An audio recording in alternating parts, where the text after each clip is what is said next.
এ ভাই কি বললেন ভাই? ভাই তুমি চুপ থাকো, তুমি ঠকছো না, তুমি হলো পারো না, তোমরা হারছো, তুমি এত কথা কাউকে। তারা জিতছে, চুরিরা পারুক, ডাকাতিরা পারুক, তারা জিতছে, যেভাবে হোক তারা জিতছে। তোমরা হারছো, ভালো খেলে হারো, খারাপ খেলে হারছো। তো তো চুপ থাও। চুরি করা মহাবিদ্যা তোমার আছে। চুরি করছে, ধরা পড়ছে? পড়ে না। কি না, ধরা পড়ে না। ধরা পড়লে বিচার হইতো, বিচার ও সারা জীবন থাকবে, সারা জীবন থাকবে। যদি আমাদের ভিতরে এটা হইতো তাহলে তো আমাদের সাধারণ জনগণ আমরা কয়াকই করি যে এটা দুর্নীতি হয়েছে, কিন্তু আন্তর্জাতিক পর্যায়ে যেহেতু হয়েছে তাহলে তো এটা মিথ্যা। এটা আন্তর্জাতিক। আর্জেন্টিনা ভালো খেলে জিতছে। আমি ব্রাজিলের ফ্যান, ব্রাজিল খারাপ খেলছে, হেরে গেছে, কোনো তক করে লাভ আছে?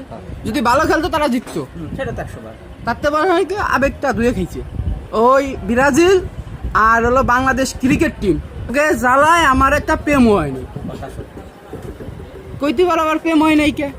আজকে যদি আমার একটা প্রেম থাকতো আমি মরে যেতাম, কারণ কি ওই প্রেমিকা ধোকা খাইতাম, অর্ধেক জান চলে যাইতো। আবার বাংলাদেশ আর ব্রাজিলে খেলা দিয়ে আরো অর্ধেক শেষ, তাহলে আমি শেষ। মরে যাওয়ার বাইসে আছে যে প্রেমিকা।